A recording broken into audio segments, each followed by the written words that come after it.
모두 일어나셔서 오늘도 우리를 불러 예배케 하신 하나님께 감사하며 함께 사도신경으로 우리의 신앙을 고백하시겠습니다. 나는 전능하신 아버지 하나님 천지의 창조주를 믿습니다. 나는 그의 유일하신 아들 우리 주 예수 그리스도를 믿습니다.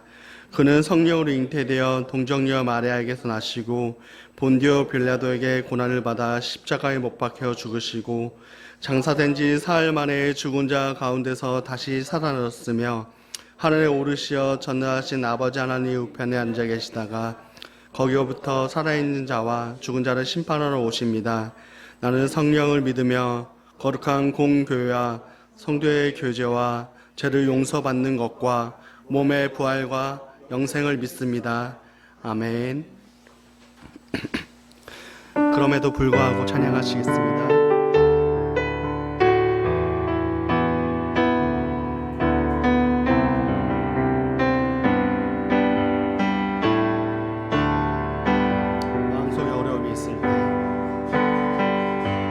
마음속에 어려움이 있을 때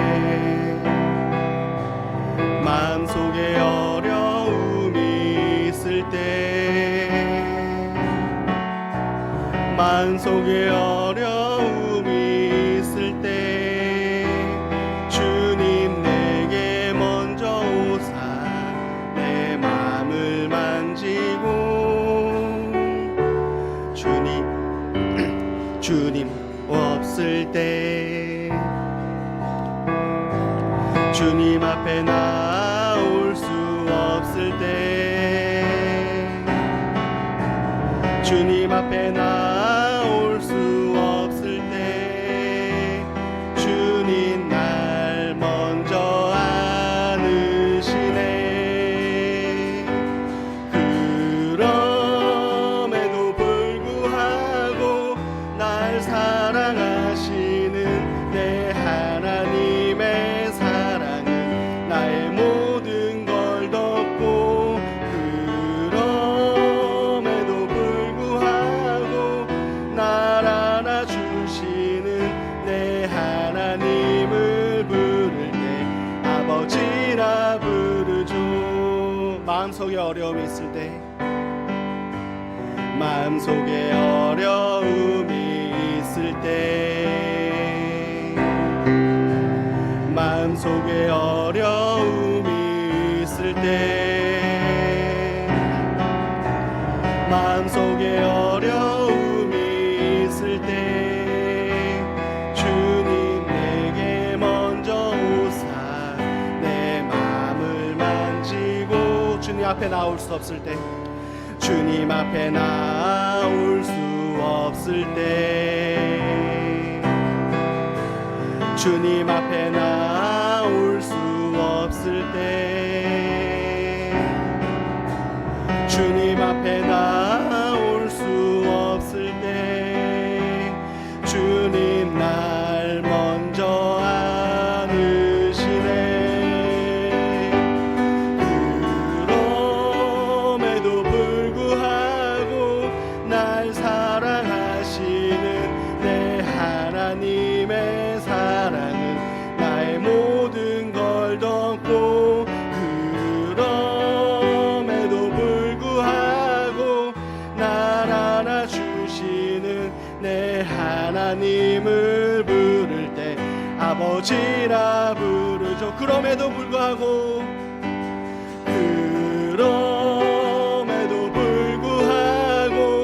날 사랑하시는 내 하나님의 사랑은 나의 모든 걸 덮고 그럼에도 불구하고 날 안아주시는 내 하나님을 부를 때 아버지라 부르죠. 그럼에도 불구하고 우리를 사랑해 주시는 주님을 찬양합니다. 아멘. 찬양하시겠습니다.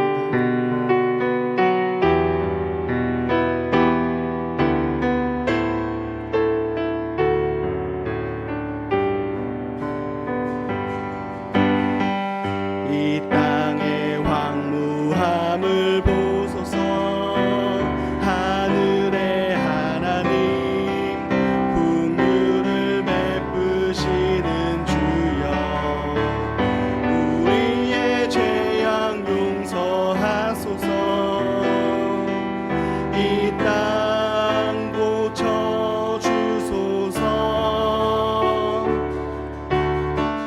이제 우리 모두 하나 되어 이 땅에 무너진 기초를 다시 쌓을 때 우리의 우상들을 태우신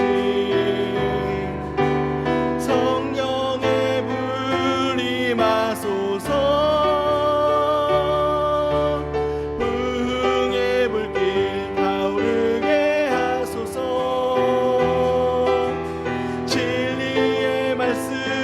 새롭게 하소서.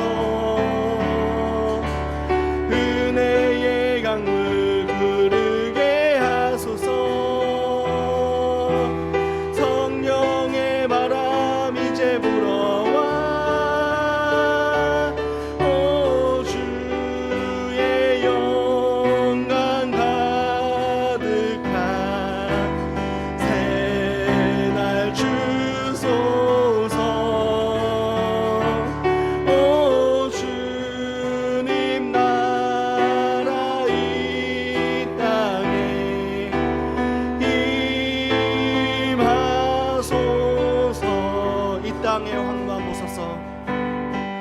이 땅의 황무함을 보소서.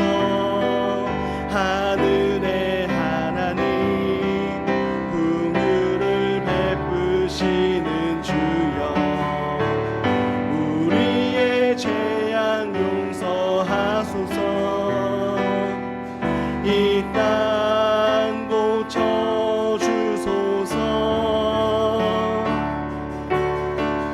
이제 하나 되어 이 땅에 무너진 기초를 다시 쌓을 때 우리의 우상들을 태우신 성령의 불 임하소서. 응의 불길 타오르게 하소서.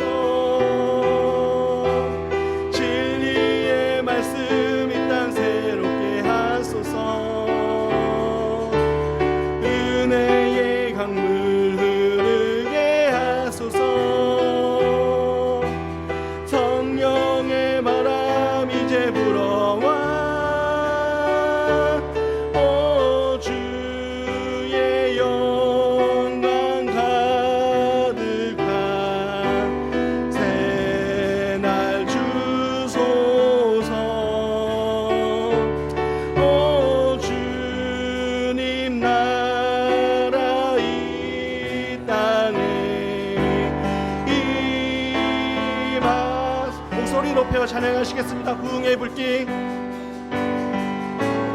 의 불길 타오르게 하소서. 진리의 말씀 이 땅 새롭게 하소서. 은혜의 강물 흐르게 하소서. 성령의 바람 이제 불어와 오 주의 영광 가득한 새날 주소서. 오 주님 나라 이 땅에 임하소서. 구원하심이 보좌에 앉으신 구원하심이 보좌에 앉으신 우리 하나님과 어린 양께 있도다. 구원하심이 보좌에 앉으신 우리 하나님과 어린 양께 있도다. 우리 보좌 앞에 모였네. 우리 보좌 앞에 모였네. 함께 주를 찬양하며 하나님의 사랑 그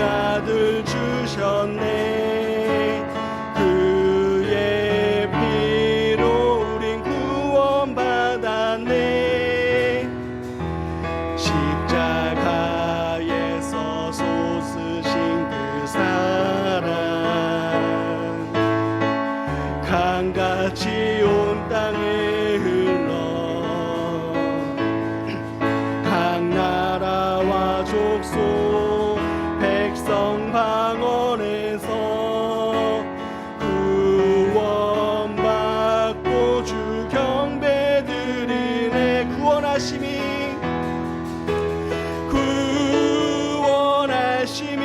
보좌에 앉으신 우리 하나님과 어린 양께 있도다. 구원하심이 보좌에 앉으신 우리 하나님과 어린 양께 있도다. 다시 한번 우리 보좌 앞에 모였네. 우리 보좌 앞에 모였네. 함께 주를 찬양하며 하나님의 사랑 그 아들 주셨네. 그의 피로 우린 구원받았네. 십자가에서 쏟으신 그 사랑 강같이 온 땅에 흘려 각 나라와 족속 백성 방언에서 구원받고 주 경배 드리네. 구원하심이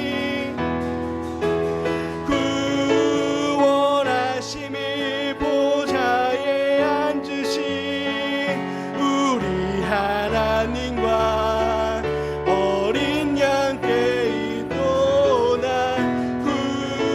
구원하심이 보좌에 앉으신 우리 하나님과 어린 양께 있도. 구원하심이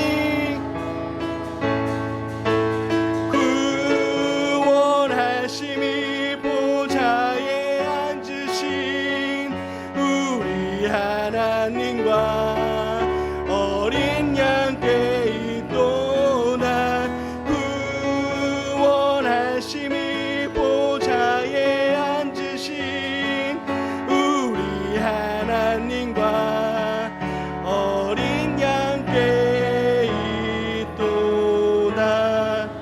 십자가에 피 흘리심으로써 우리를 구원하신 예수님을 묵상하며 침묵으로 기도하시겠습니다.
하나님께서 이 땅을 통치하십니다.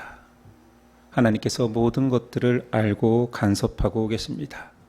우리가 그것을 인정하는 믿음 되게 하여 주시고 하나님의 통치 아래서 살아가는 우리 될 수 있도록 도와주시옵소서. 우리는 하나님의 백성입니다. 백성다움이 무엇인지 날마다 말씀을 통하여서 예배를 통하여서 배우게 하여 주시옵시고 혹 부족한 모습이 있다면 오늘 예배를 통하여서 또다시 하나님 백성다움으로 나아갈 수 있게 하여 주시고 예수 그리스도 닮은 믿음으로 행하게 하옵소서. 예배가 감사하여서 우리의 찬양과 우리의 목소리를 드리지만 또한 우리의 물질로 통하여서도 하나님께 헌금 드립니다. 이 예물이 쓰이는 곳에 우리와 같이 하나님의 사랑을 감격하는 자들이 나타나게 하여 주시고 공동체가 든든히 서가며 이 공동체 안에서 더 많은 사람들이 위로받을 수 있도록 하나님 역사하옵소서. 오늘도 말씀을 대합니다. 하나님을 대하듯 말씀을 붙들고 돌아가는 우리 될 수 있도록 도와주시옵소서. 예수 그리스도의 이름으로 기도드립니다. 아멘. 우리 일어나서서 십계명 낭독이 있겠습니다.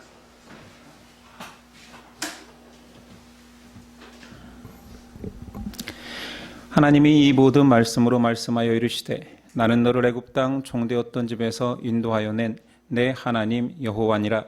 제1은 너는 나 외에는 다른 신들을 내게 두지 말라.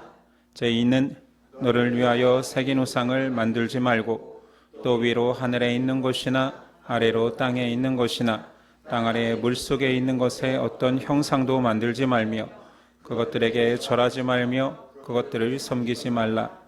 제3은 너는 내 하나님 여호와의 이름을 망령되게 부르지 말라. 제4는 안식일을 기억하여 거룩하게 지키라. 제5는 내 부모를 공경하라. 제6은 살인하지 말라. 제7은 간음하지 말라. 제8은 도둑질하지 말라. 제9는 내 이웃에 대하여 거짓 증거하지 말라. 제10은 내 이웃의 집을 탐내지 말라. 예수께서 이르시되 내 마음을 다하고 목숨을 다하고 뜻을 다하여 주 너의 하나님을 사랑하라 하셨으니 이것이 크고 첫째 되는 계명이요 둘째도 그와 같으니 내 이웃을 내 자신같이 사랑하라 하셨으니 이 두 계명이 온 율법과 선지자의 강령이니라. 아멘.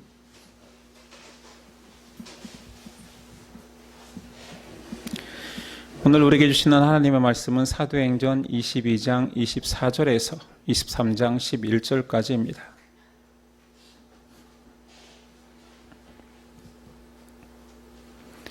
사도행전 22장 24절에서 23장 11절까지 저 여러분들이 한 절씩 교독합니다. 24절입니다. 천부장이 바울을 영내로 데려가라 명하고 그들이 무슨 일로 그에 대하여 떠드는지 알고자 하여 채찍질하며 신문하라 한데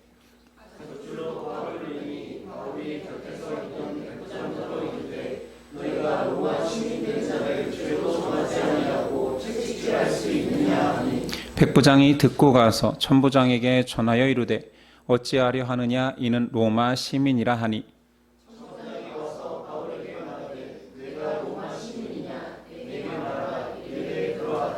천부장이 대답하되 나는 돈을 많이 들여 이 시민권을 얻었노라.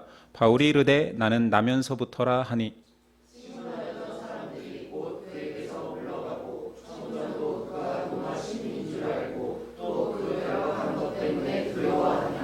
이튿날 천부장은 유대인들이 무슨 일로 그를 고발하는지 진상을 알고자 하여 그 결박을 풀고 명하여 제사장들과 온 공회를 모으고 바울을 데리고 내려가서 그들 앞에 세우니라.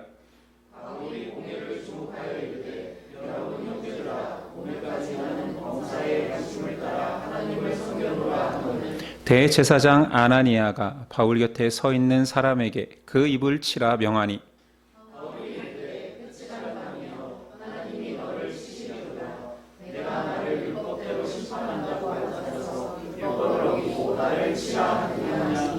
곁에 선 사람들이 말하되 하나님의 대제사장을 내가 욕하느냐.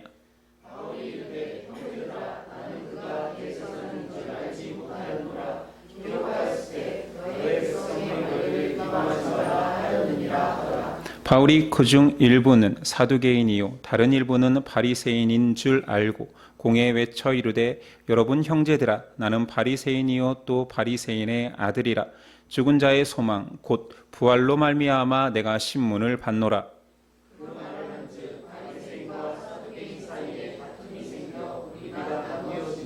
이는 사두개인은 부활도 없고 천사도 없고 영도 없다 하고 바리새인은 다 있다 함이라.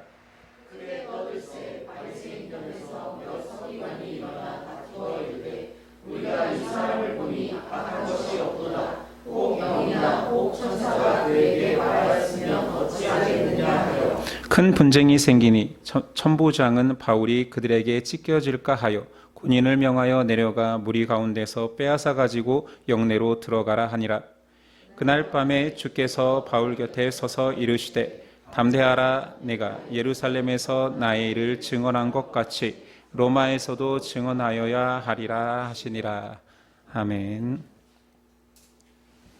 오늘 말씀의 제목은 진짜와 가짜를 가르는 부활신앙.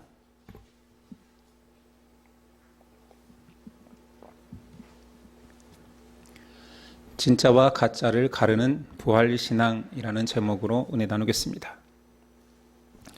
우린 지난 시간 예루살렘에서 로마군에 의해 체포된 바울이 유대인들에게 사실을 변론할 기회를 얻었지만 그의 발언 중에 이방인도 하나님의 은혜의 대상임을 선언하자 군중들이 바울을 죽이려 했습니다.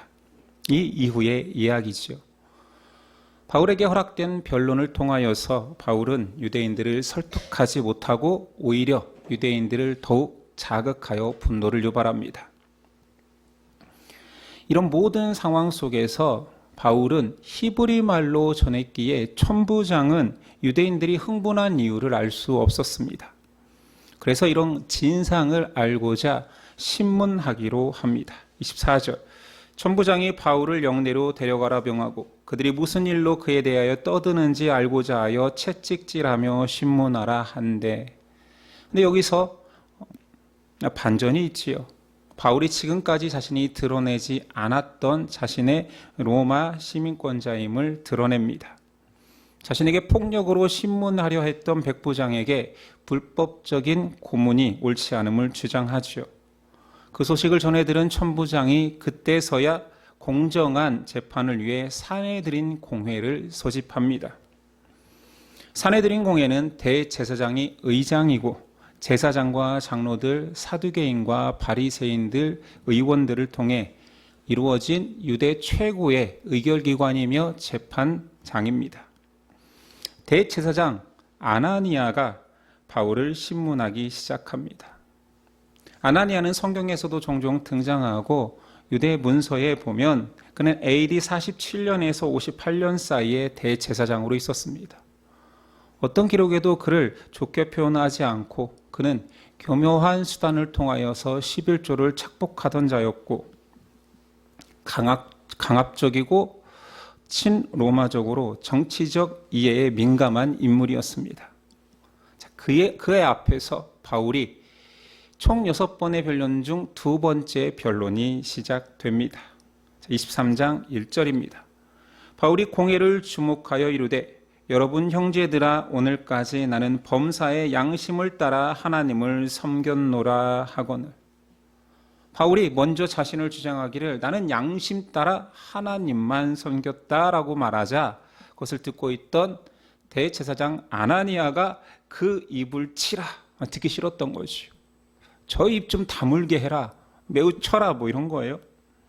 그런데 바울은 도리어 담대하게 그 대제사장을 향하여 이렇게 말합니다. 3절. 바울이 이르되 회칠한 담이여 하나님이 너를 치시리로다. 내가 나를 율법대로 심판한다고 앉아서 율법을 어기고 나를 치라 하느냐. 불공정한 재판 앞에서 바울은 담대히 대제사장과 맞섭니다. 그 외의 이후의 사건들은 여러분들이 말씀에서 보다시피 어떻게 대제사장을 모독하느냐 막 그러니까 좀 재밌는 현상인데 바울이 나 대제사장인지 몰랐다. 과연 몰랐을까요? 나는 율법에 의해서 그렇게 함부로 사람들에게 말하는 사람이 아니다. 좀 제 느낌상 굉장히 엄숙한 그리고 자신의 신변이 어떻게 될지 모르는 상황에서 바울이 꼭 깐죽대는 것 같습니다. 나 몰랐는데. 그리고 나 그렇게 함부로 말하는 사람 아닌데. 그러면서 그 공회원들 앞에서 그들에게 허를 찌르는 변론을 제시합니다. 6절입니다. 바울이 그중 일부는 사두개인이요 다른 일부는 바리새인인 줄 알고 공회에서 외쳐 이르되 여러분 형제들아 나는 바리새인이요 또 바리새인의 아들이라 죽은 자의 소망 곧 부활로 말미암아 내가 신문을 받노라. 바울은 정통 바리새인이기 때문에 이 사내들인 공회원들의 사람들의 면면을 잘 압니다. 딱 보니 자신이 알고 있는 바에 의하면 이 공회원 중에 바리새파와 사두개파가 나누어 있음을 알고 있습니다. 그리고 자신은 그 한쪽 파인 바리새인이다. 그리고 내가 지금 여기에서 재판받는 이유는 부활하신 예수를 전했기 때문에 발생한 부활 논쟁이다라고 핵심을 말합니다. 이제 이 문제가 단순히 한 사람을 정죄하는 문제에서 큰 신학적 논쟁이 되어버린 것입니다. 바리새인들은 부활을 믿었고 사두개인들은 부활을 부인했습니다. 큰 논쟁이 격렬하게 시작되었고 그래서 그 결과로 말미암아 바울을 정죄하는 사건은 뒤로 가고 논쟁으로 끝나게 되었습니다. 현상적으로 보면 바울이 사두개인과 바리새인의 그런 차이를, 허점을 정확하게 인식해서 자신의 편을 구축하여서 위기를 모면한 것 같습니다. 상황은 그렇지요. 그래서 이 큰 다툼으로 인하여서 천부장은 바울이 상할까 봐, 로마 시민이니까요, 그를 안전한 곳으로 영내로 데려갑니다. 그러나 이것은 영적으로 보면 천부장이 바울을 구한 사건이 아니라 하나님께서 명확하게 바울을 통하여서 로마 제국 중심에 가서 하나님의 복음을 전해야 할 하나님의 뜻이 있기 때문에 구해내신 겁니다. 그래서 하나님이 그걸 확증하기 위해서 영내로 들어간 바울에게 환상 중에 나타납니다. 11절. 그날 밤에 주께서 바울 곁에 서서 이르시되 담대하라, 내가 예루살렘에서 나의 일을 증언한 것 같이 로마에서도 증언하여야 하리라 하시니라. 하나님의 이 말씀은 그렇지 않아도 하나님의 뜻대로 순종하고자 하는 바울에게 직접 나타나셔서 음성으로 말씀했으니 큰 위로와 확신이 되었음은 당연합니다. 자, 이것을 단순히 이 해프닝으로 끝나고 바울이 꼼수 하나 잘 써서 풀려난 것으로 보지 아니하고 이것을 바울의 신앙적인 면에서 본다면 바울은 어떤 자리에서든 부활하신 예수님을 전했다라는 것입니다. 지금 부활 논쟁을 일으켜서 내가 빠져나와야지가 아니라 그가 사두개인이 있건 바리새인이 있건 대제사장이 있건 그에게 발언권이 주어지면 그는 항상 부활하신 예수 그리스도와 그로 인하여서 우리가 다시 살 수 있는 부활을 전했다라는 거지요. 그게 바울이 전하는 복음, 기쁜 소식의 핵심이었습니다. 바울은 서신서에서 이 부활이 전하여지지 않으면, 부활이 없다면 아무것도 아니라고까지 말했습니다. 고린도전서 15장 14절입니다. 그리스도께서 만일 다시 살아나지 못하였으면 우리가 전파하는 것도 헛것이요 또 너희 믿음도 헛것이며. 바울의 부활 선포는 위기를 모면하기 위한 편법이 아니었습니다. 그는 그가 가진 믿음의 정수인 그리스도의 부활을 전하지 않을 수 없었습니다. 바울의 6번의 변론 속에서 부활은 너무나 중심에 있어야 할 당연한 복음이었기 때문입니다. 오늘 말씀 속에 여러 신앙인들, 특별히 당시에 가장 잘 믿고 가장 높은 위치에서 믿던 모든 사람이 한 곳에 모여 있습니다. 바울과 사내들인 공회원은 당시 최고의 신앙인들이지요. 믿는 대상은 하나님으로 동일합니다.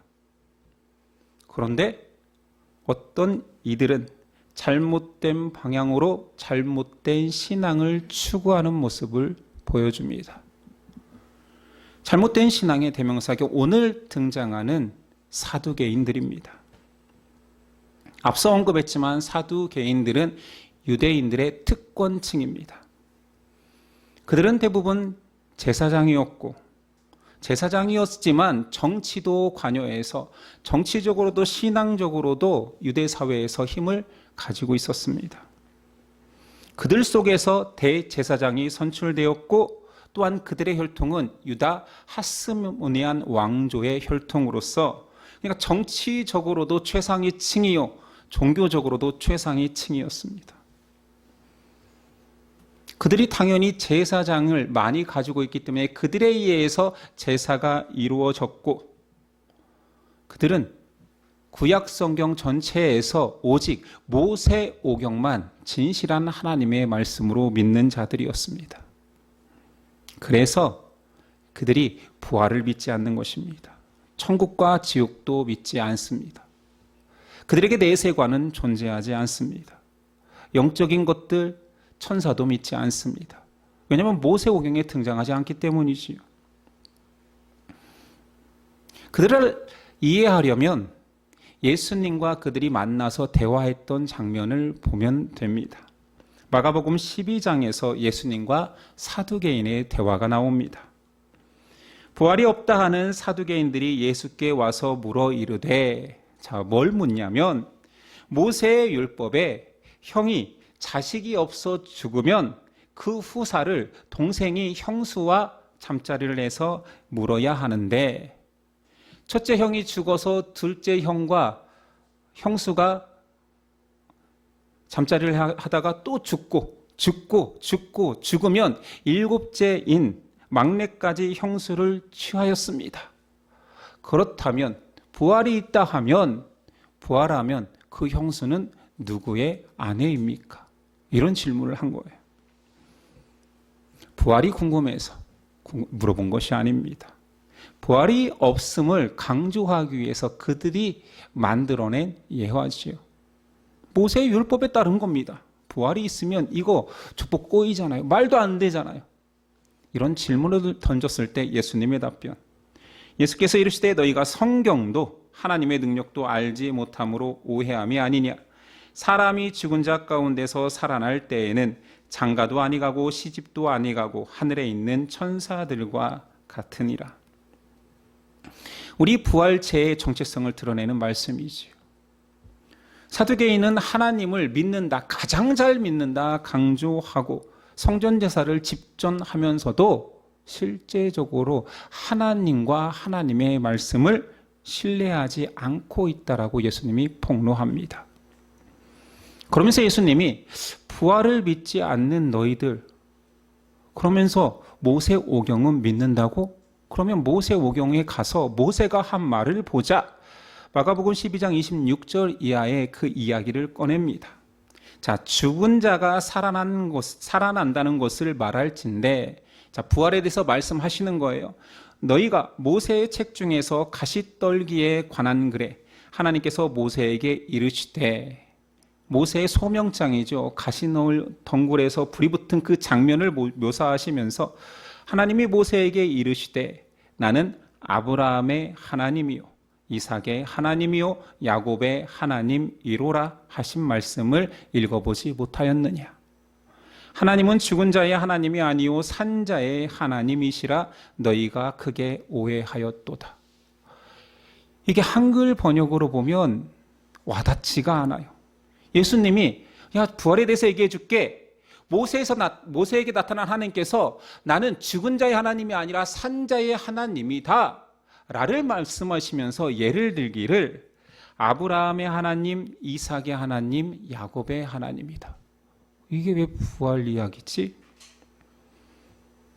우리 번역본에는 느끼지 못하는 원어의 느낌을 잘 살린 것은 오히려 영어입니다. 아브라함의 하나님 이 부분을 어떻게 했냐면 I am the God of Abraham, I am the God of Isaac, I am the God of Jacob. 나는 존재하는데 아브라함에게도 존재하고, 이렇게 해석하는 것이 아니라 아브라함에게도 지금 나는 하나님이 되고, 모세한테 말하는 거예요. 자기 선조, 옛 선조, 과거에 죽었다고 여겼던 그 아브라함을 표현하면서 자, 모세야, 나는 여전히 아브라함에게도 지금도 하나님이 되고 이삭에게도 하나님이 되시며 야곱의 하나님도 된다. 이렇게 이해해야 됩니다. 그러니까 아브라함도 이삭도 야곱도 살아있는 하나님을 만나고 있다. 니네 선조 다 무덤에 가서 흙이 된 줄 알았지. 그런데 나는, 당신이 누구입니까? 나는 지금 네 선조들을 살려서 만나고 있는, 지금도 교제하고 있는 살아있는 하나님이다. 여기서 강조점은 우리는 하나님만 생각하는 거잖아요. 과거에도 만나주셨고 지금도 만나주셨고. 그러나 예수님은 재해석한 거예요.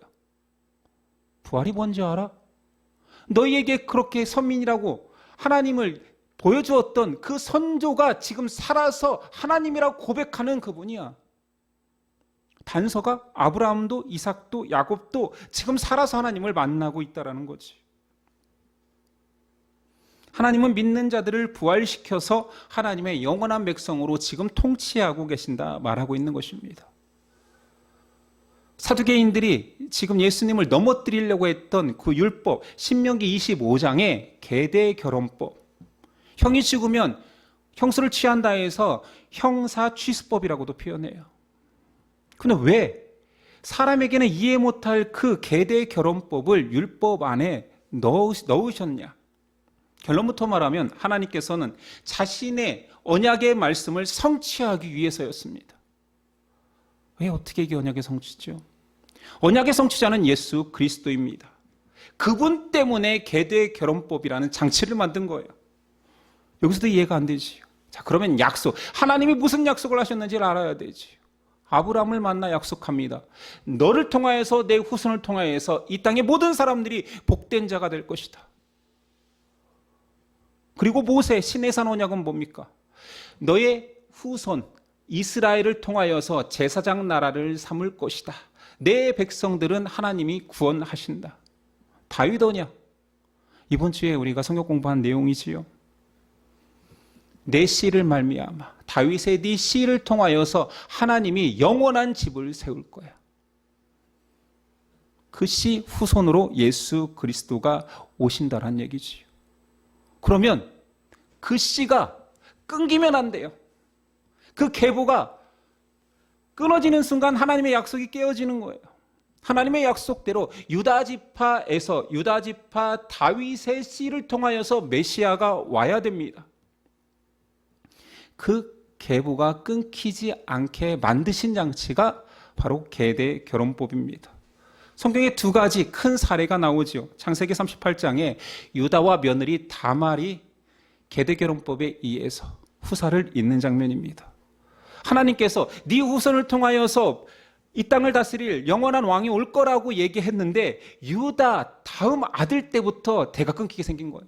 아니 그 말을 하자마자 유다 때부터 끊기게 생긴 거예요. 유다의 세 아들 엘오날 셀라. 엘이 하나님 보시기에 악하여서 결혼하였으나 자녀가 없는 상태로 하나님께서 죽였습니다. 성경에 그렇게 나와요.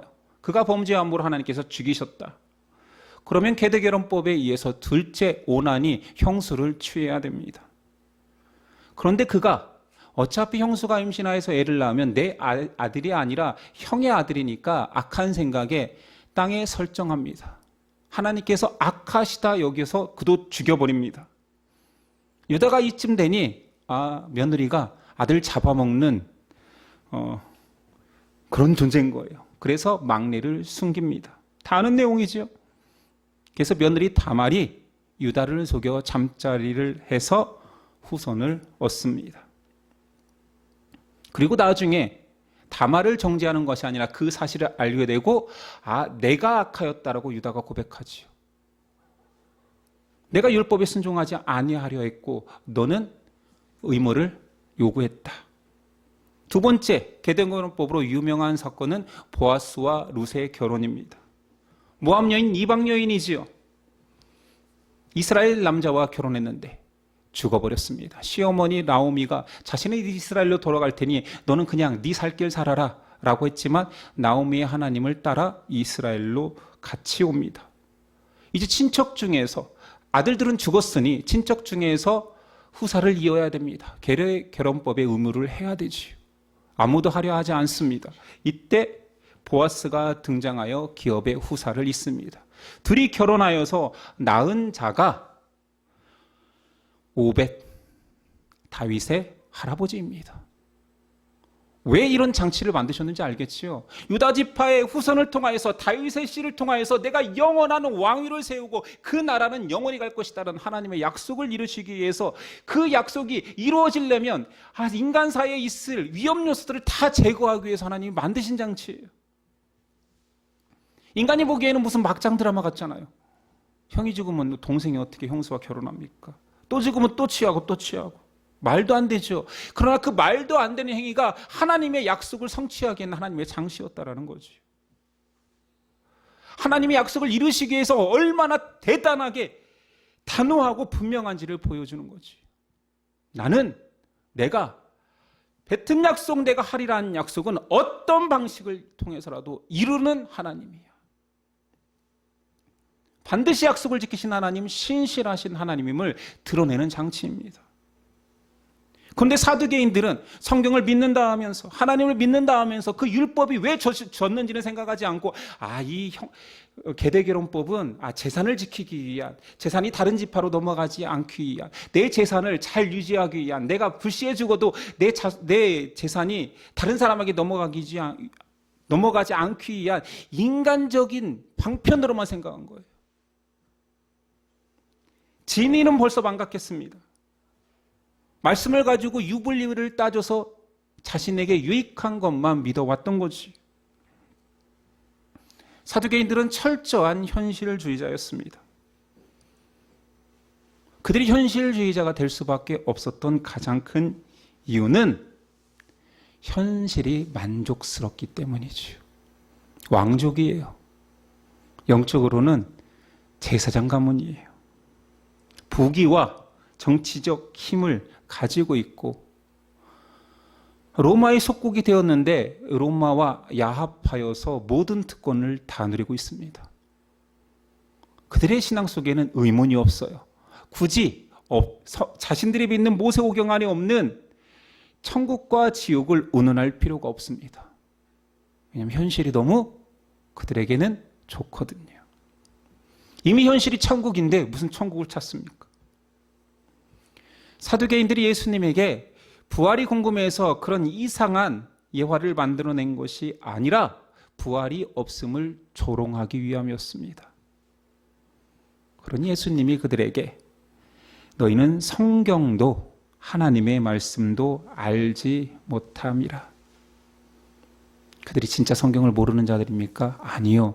모세오경을 어렸을 때부터 한 토시도 틀리지 않고 달달달 암송하는 자들입니다. 그런데 암송하고 있지만 심지어 그들이 이스라엘 백성들에게 말씀을 가르치고 있지만 그들에게는 말씀이 없었습니다. 그들에게 말씀은 순종해야 될 하나님의 말씀이 아니라 자신들의 성공을 위한 도구였기 때문입니다. 어떻게 신앙으로 세워진 이스라엘의 그리고 그 왕족들이 그리고 그 신앙을 가르치고 제사를 인도하고 그의 정통성을 주장하는 사도개인들이 하나님을 향한 믿음을 이렇게까지 왜곡할 수 있을까요? 어떻게 가장 말씀을 많이 알고 많이 암송하고 가장 가까이 있는 자들이 말씀에서 멀어질 수 있습니까? 이것이 세속주의의 무서움입니다. 해석의 잣대가 이 땅에서의 평안과 이 땅에서의 만족, 이 땅에서의 하나님의 절대자의 힘을 이용해서라도 성공하겠다라는 식으로 해석하면 다 이렇게 변하는 것입니다. 그렇다면 2000년 전에 사두개인만 이런 신앙을 가지고 있을까요? 우린 다릅니까? 아니, 또 본론 직설적으로 물어봅시다. 지금 예배하고 있는 여러분들은 부활을 믿습니까? 정말 천국과 지옥이 있다고 믿고 사십니까?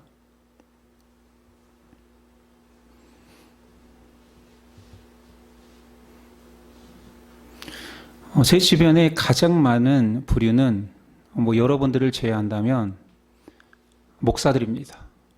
이번 주에도 목사 모임에 갔다 왔고 지난주에는 노예가 있었고 계속 제가 만나는 사람들은 수백 명의 목사들입니다. 물론 장로님들도 있습니다. 저를 포함해서 그 목사들이 과연 얼마나 부활을 믿고 있을까요? 이거 너무 위험한 발언인가요? 삭제해 주세요. 가능하시면.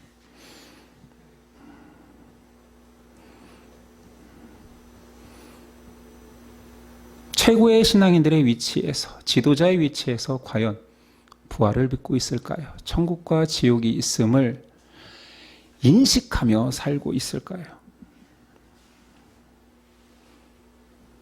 우리의 고백 속에 아브라함이 살아서 지금 고백하는 하나님, 그 수천 년 전에 그냥 고인이고 그냥 우리의 위인과 같은 그 사람이 아니라 지금도 이삭이 하나님을 찬양하고 예배하는 자리에 있고 야곱이 살아서 하나님을 찬양하고 있다는 사실을 믿고 있습니까?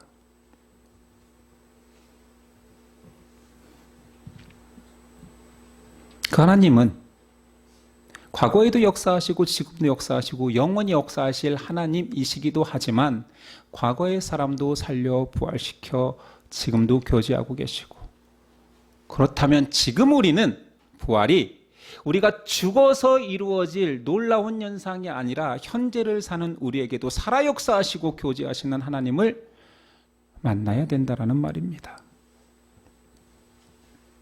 그런데 왜 우리는 부활이 없는 자처럼 사십니까? 아니, 왜 목사님이 자꾸 없다고 하십니까? 왜 우리가 믿음 없는 것처럼 표현하십니까? 라고 말한다면 제가 다시 물어볼게요. 부활을 믿습니까? 하면 너무 쉽게 믿습니다 할 거예요. 그런데 약간만 달리 물어보면 그런가? 여러분은 이 세상을 곧 끝날 한시적이고 찰나와 같은 삶이라고 인정하며 사십니까? 부활의 영원 앞에 우리가 살아가는 이 생의 삶은 정말 점을 찍기에도 너무 작은, 수학적으로 말하면 무한대 앞에 어떤 실수도 그냥 무에 가깝잖아요. 아무리 큰 공간을 차지하는 수의 개념이라고 할지라도 무한대 앞에서는 거의 0으로 수렴하잖아요. 그런 인식을 살고 있습니까? 부활을 믿는 자라면 삶의 여러 가지 문제에 대해서 그렇게까지 고달파할 필요 없잖아요.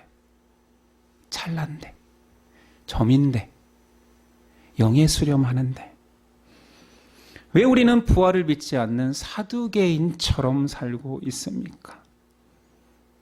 왜 하나님을 믿으면 형통해야 되지요? 이 땅에서. 왜 하나님을 잘 믿는 사람은 남들보다 잘 돼야 되지요? 이 땅에서. 신앙인도 여전히 기도하면서 말은 이쁘게 하고 그럴싸하게 하지만 결론적으로는 만사형통, 승승장구, 운수대통, 무사태평, 자녀 성공, 이런 걸로 말만 바꾸어서 하나님 사랑하니 함께 해주세요, 도와주세요, 이렇게 말하고 있지 않습니까? 이런 모든 간구가 나쁘다라는 게 아니에요. 그것도 믿음이지요. 내 아버지에게 자녀가 간구할 수 있는 거지요. 문제는 현실만을 산다라는 거지요. 현대 신앙인들의 많은 사람들이 사두개인의 세계관을 가지고 현대판 사두개인으로 산다는 게 문제입니다. 세상과 별 차이가 없습니다. 오히려 세상은 적극적으로 이 땅을 천국화하려고 하는 것 같아요. 천국이 있다라고 믿는 자들 같아요. 여기에 천국이 있다. 그러니 이곳에서 이 생에서 천국을 누려라. 심지어 도박으로 큰 기업을 이룬 그 회사 사명이 천국을 표방하고 있습니다. 떠오르는 회사 있지요. 다 알만한 호화 호텔, 리조트, 카지노 사업을 하는 그 회사. 이름이 천국입니다. 어떻게 이런 곳이 천국일 수 있습니까? 그런데 신앙인조차 그런 천국을 꿈꾼다라는 거지요. 호화롭고 풍요롭고 사치하며 남들이 부러워할 만한 이 땅의 천국.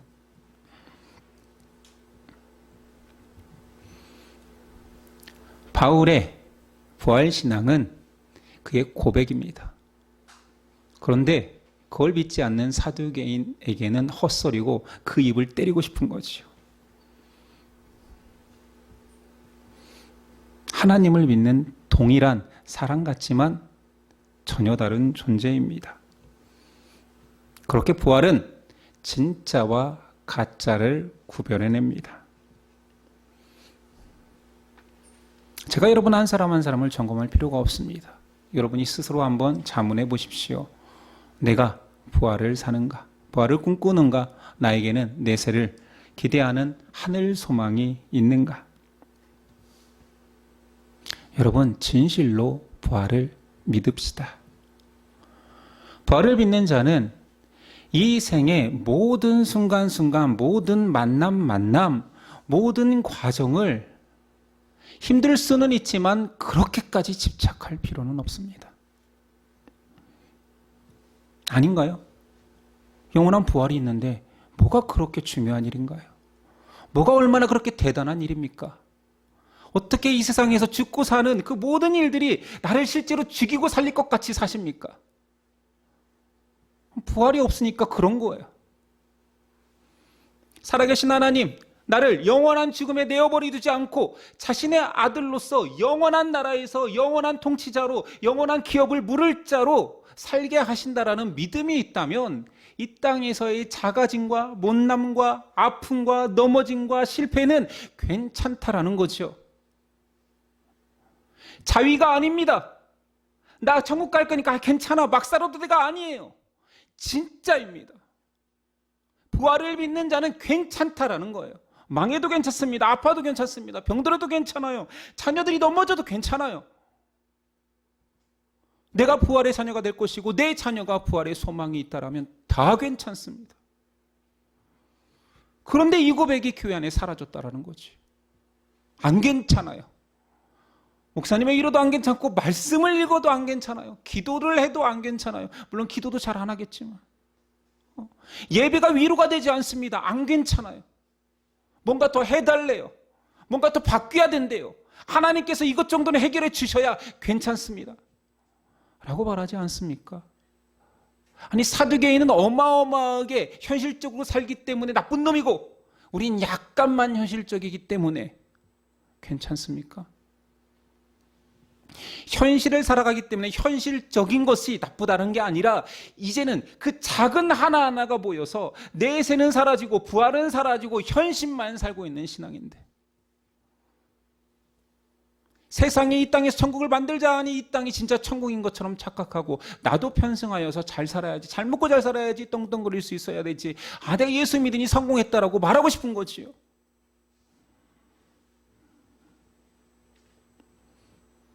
진리와 함께 망하십시오. 진리가 망하는 곳에 있다면 그 자리에 가십시오. 왜 비진리와 함께 흥하려 하십니까? 오늘 성경의 장소는 당대 유대인들 중에 하나님을 가장 많이 안다라고 자청하는 사람들, 하나님과 가장 가깝다라고 여기는 대제사장, 유대 사회를 하나님의 말씀으로 가르치고 이끌고 있다라는 사내들인 공회원들이 다 모인 자리입니다. 그러나 진실한 하나님의 사람은 극소수였습니다. 부활을 믿읍시다. 진실로 믿읍시다. 부활 소망으로 사십시다. 진실로 하나님의 자녀로 삽시다. 저와 여러분들이 아플 것입니다. 아니, 노년에 어떻게 안 아픕니까? 병들 수 있습니다. 그리고 어떻게 흥하기만 합니까? 망할 것입니다. 우리가 그러하도 우리 자녀도 아플 수 있고 흥할 수 있고 망할 수 있습니다. 그러나 괜찮습니다. 우리를 구원하신 예수님의 부활에 참여시켜 주신 하나님의 은혜가 있기 때문에 괜찮습니다. 그 믿음을 가지고 부활 소망을 가지고 살아가는 저와 여러분 됩시다. 기도하겠습니다. 주님, 우리가 오늘 예배자로 이 자리에 있습니다. 진실로 하나님을 예배하고 있습니까? 진실로 부활하신 예수 그리스도를 찬양하며 우리에게 그 부활을 선물하신 하나님을 예배하고 있습니까? 하나님이 세상 끝날 심판자로 오셔서 악인은 지옥에, 하나님의 백성은 천국에 이끄신다는 사실을 우리는 믿으며 살고 있습니까? 세파에 시달려 새 속에 찌들려 우리에게 가장 가치 있는 부활 소망을 잃지 않는 우리 되도록 눈을 떠 그리스도의 가신 길을 바라보고 우리를 계속 재촉하시고 위로하시는 말씀으로 위로받는 우리 되게 하옵소서. 우리에게 부활을 선물하신 예수 그리스도의 이름으로 기도드립니다. 아멘. 일어나서 결단 찬송 드립니다.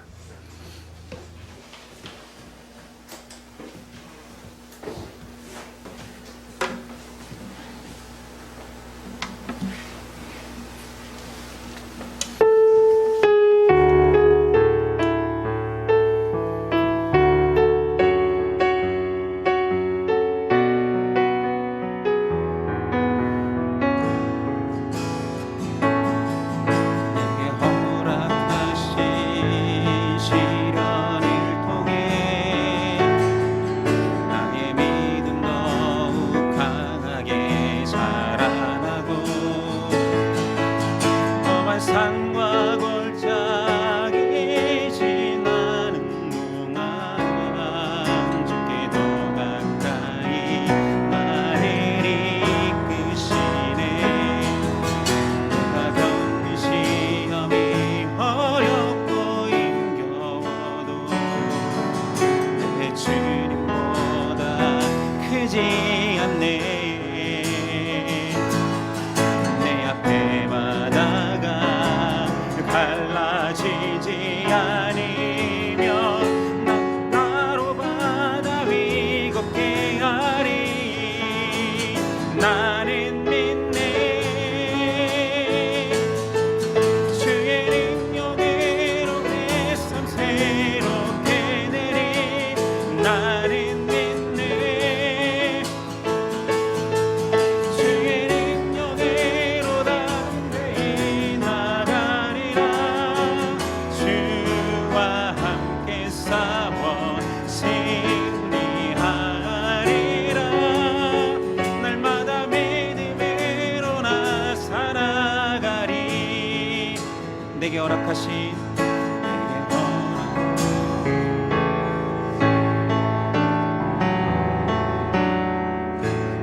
믿음 더욱 강하게 자라나고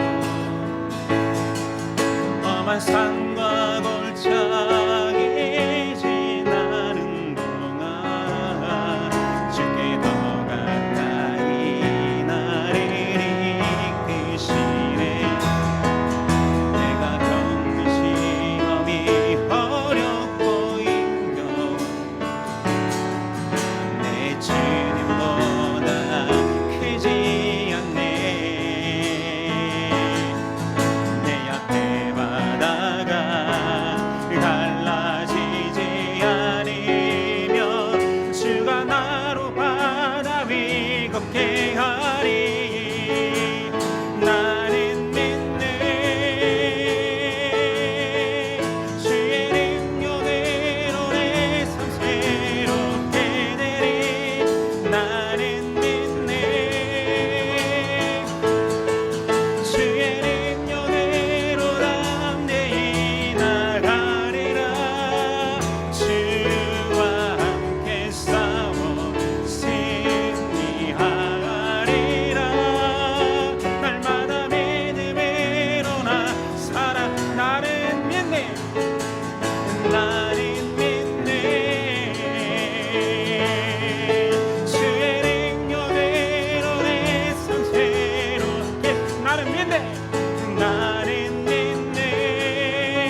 기도하겠습니다.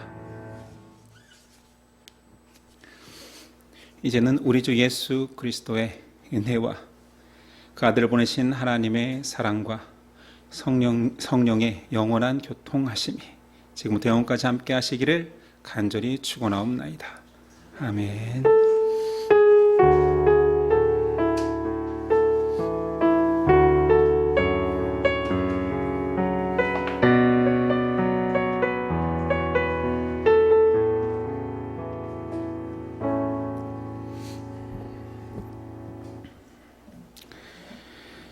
우리 옆 사람과 이렇게 인사했으면 좋겠습니다.